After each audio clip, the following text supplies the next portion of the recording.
Inihayag ni Nicholas Kaufman, abogado ni dating Pangulong Rodrigo Duterte, na nakakuha na sila ng mahalagang impormasyon para suportahan ang kanilang hiling na pansamantalang pagpapalaya o interim release mula sa International Criminal Court o ICC.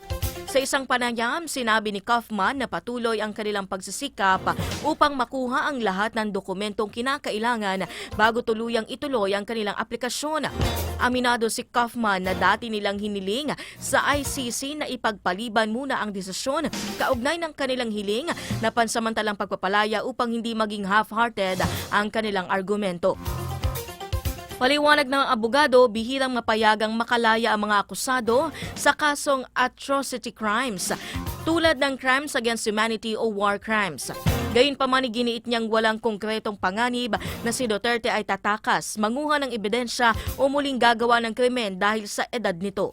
Ayon kay Kaufman, ang hiling na interim release ay maaaring isabay sa nakaschedule na confirmation of charges hearing sa Setyembre.